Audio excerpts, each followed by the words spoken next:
Get ready to see how I used affordable supplies from Walmart and Dollar Tree along with my Cricut Joy to make these Kirklands inspired farmhouse home decor pieces. You'll love the farmhouse look and the price tag. And as always, DIY treats. Welcome to my channel, Craft, Eat, Repeat.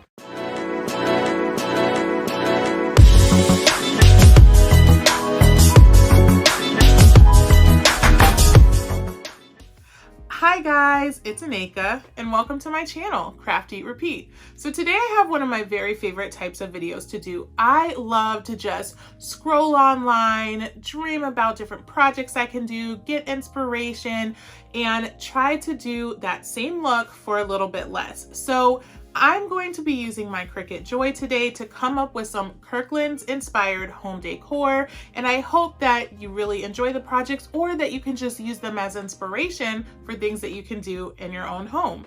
If you're new here, welcome. Thank you so much for stopping by. If you like what you see, please hit that subscribe button. Everyone, hit that notification bell so you'll be ready when my next video comes out. And when it's over, head down to the comments and let me know which DIY was your favorite, or of course, as always, you can just say, hey, how you doing? What's going on?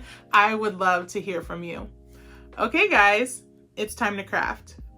My first project was inspired by these coat hangers that I saw in the Kirklands catalog. I thought they were adorable, but I knew I could make them for less than the $70 price tag.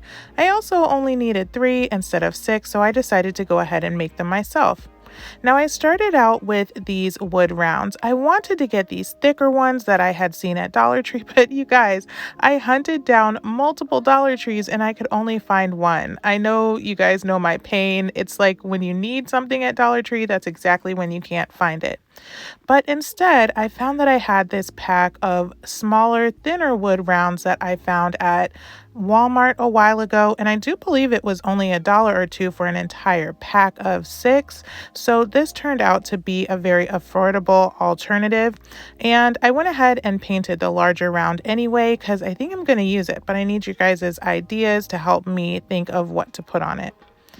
So I went ahead and I got out some of this Waverly wax in the color Antique, and I'm just going to paint all over all of the rounds. Like I said, I'm only doing 3, but you can do the entire pack if you want to. And if you want it to be a little thicker than the smaller wood rounds, what you can do is just use some wood glue and glue 2 or 3 of them together, and that'll give you a thicker look that's not quite as thick as the Dollar Tree round, but thicker than the thin pieces on their own.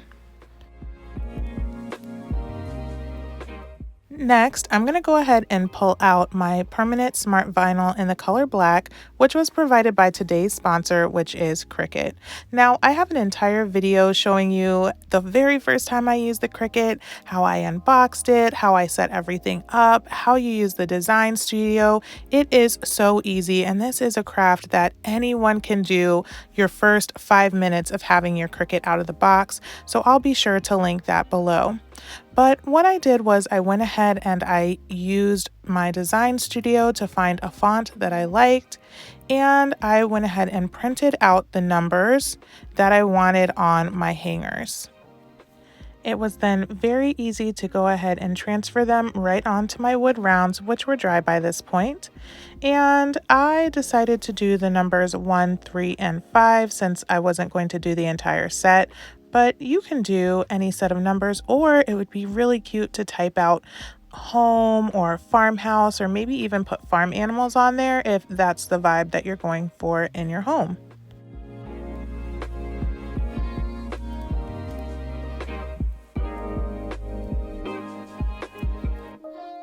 Now, once that was done, I wanted to give this a little aged and weathered look using this black chalk paint, and that is one of the details that I really liked from my inspiration piece.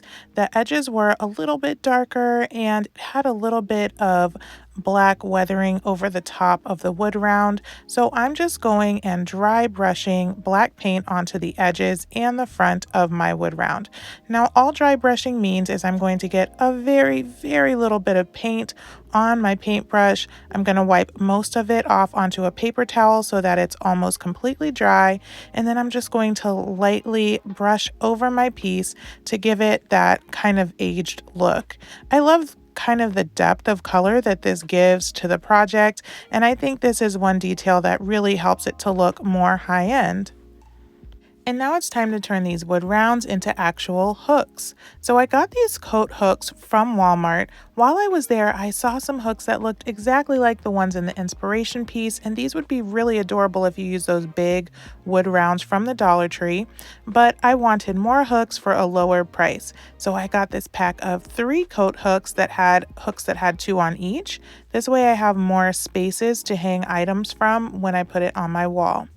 So I'm just going to go ahead and attach these. I'm using hot glue for the purposes of the video, and also I'm going to use these to hang my masks by my door, so they're not going to have much weight on them. But if you're going to use them for anything more heavy, I would recommend using a stronger adhesive like Gorilla Glue or E6000.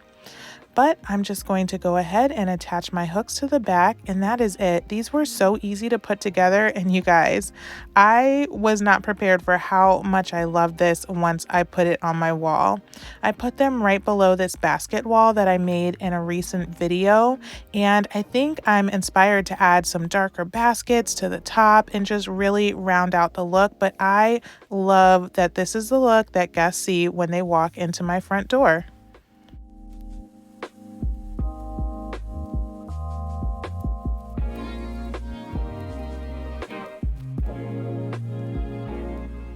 My next piece was inspired by this tray that I saw in the Kirklands catalog. It is no surprise that it inspired me because I actually made a piece that looked really similar to this in a recent video. Now, I used a round tray from Walmart to create this look, and I didn't use a vinyl cutter at all, so I will go ahead and place that video down in the description so you can see it. But I liked the look of a tray, so I went and I found some of these plates at Walmart. They were all a really great price, but in order to fit into the space that I needed and at the price point that I wanted, I got this square plate from Walmart. It was only $2, and I think it's adorable. Now, you can definitely use Design Studio to go ahead and put that same saying onto your tray, or they have so many cute farmhouse designs. I just typed farmhouse into the search bar and came out with all of these lovely patterns that I didn't even have to create that you can put on anything you want. But what I found that I really liked was this adorable little utensil shadow looking thing here. So I went ahead to use that because I thought it would look really nice with the tray that I had already made previously. Now here's a trick if you have the Cricut Joy like I do and you want to make a project that's slightly too big for the smart vinyl. If you find something you like, you can go ahead and ungroup some of the pieces, which is what I did here. And that allowed me to move the pieces closer together so that they would fit into the parameters of the smart vinyl. Then I grouped them together again and made them as big as I needed them to be to go on my project. So I love how portable the Cricut Joy is. I can take it with me anywhere, but when I want to make a slightly bigger image, this is a little trick that I use to get more size out of my projects. Now, when I do this, I have to cut the pieces apart and do them one by one with the vinyl instead of having it all together as a group with the spacing that the design came with. But that's okay. It fits perfectly, and I think it came out looking so adorable.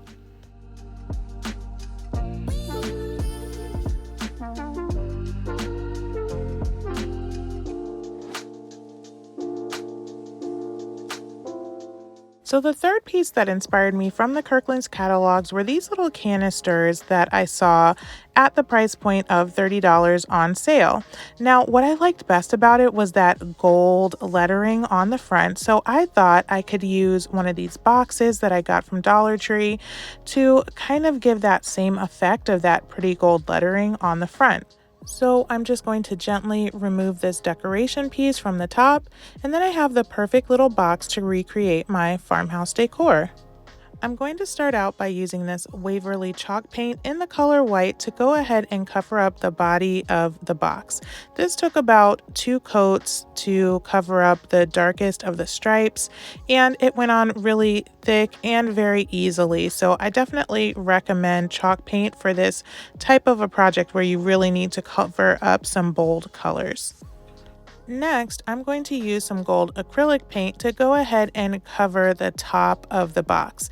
Now, it was already kind of a goldish color, but I really wanted a little more of a metallic shimmer to this, so I painted the entire thing with this gold acrylic paint, and I think it looked really nice. It did take me about 3 coats to do, and I also found these handles at Walmart, and I believe they were about $3 for the pack of 2. And I'm just going to paint one of them with the gold paint so that it matches the top. Next, I got some of this permanent vinyl in this metallic gold, and it is so pretty. I love how it shimmers and shines, so I thought it would be perfect for this project. Once again, in Design Space, I was able to just go in, I typed coffee, and I found so many adorable designs that could go on front of my little coffee canister, because I'm going to use this to just hold on to coffee bags that are already open, so they can look a little cuter than just sitting there with an open bag. So then, to put everything together, I'm just going to use a little glue to put the handle onto the lid. I would recommend using a stronger glue than hot glue if you're planning to use this a lot. And then I'm going to go ahead and put my decal right on the front of my canister. This was so easy to do, and I think it looks so adorable for a quick craft to give that farmhouse look in your home. You can't beat this, and the price was amazing. I absolutely love how it came out.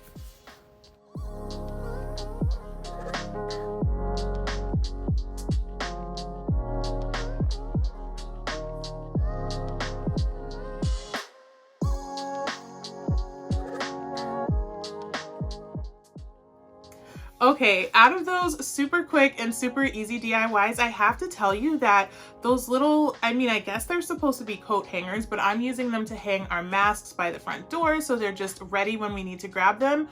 Those were my absolute favorite. Now, I didn't know how much I was gonna love these until I got them on the wall, and I was like, maybe I need to make 3 more to fill out the set because I loved the look of them.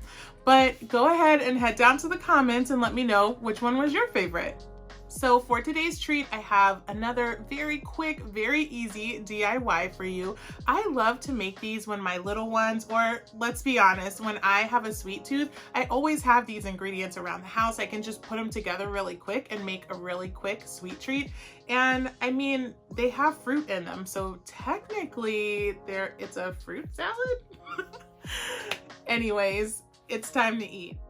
To start out my DIY treat, I'm just going to chop up some apples that I already had at home. Of course, you can use pre-prepared apple pie filling or any other type of pie filling for that matter. It tastes really good either way. Once I have my apple completely chopped up, I'm going to go ahead and put it in a pan because I'm just going to fry these apples up to make them super delicious. I'm going to add some butter, some cinnamon, some ginger, some nutmeg, and some cloves. Now you can use whatever combination of spices you like. These are just a combination that I always love. I'm also going to put a little bit of brown sugar in, and I'm going to put it on top of my stove and just cook the apples down until they're nice and thick and kind of syrupy and buttery and delicious. You can decide how soft you want your apples to be. For my kids, I usually make them pretty soft because that's how they like them. Now, while that's cooling down a bit, I'm just going to combine some cinnamon and sugar together in a bowl. And I'm going to set that aside and get ready to assemble my apple pie taquitos. I'm going to take some tortilla shells. I use flour. I assume this actually might taste good with corn too, and I think I just decided I'm going to try that next time. But I'm going to place my fried apples right in the middle, roll it up, and with some melted butter, I'm just going to brush all over the top of my taquito, and I'm going to roll it in my cinnamon and sugar mixture. Now I have a casserole dish standing by. It's been sprayed with non-cook spray, and I'm just going to place my apple pie taquitos right inside of that and continue with that process until it's full of delicious apple pie filled goodness.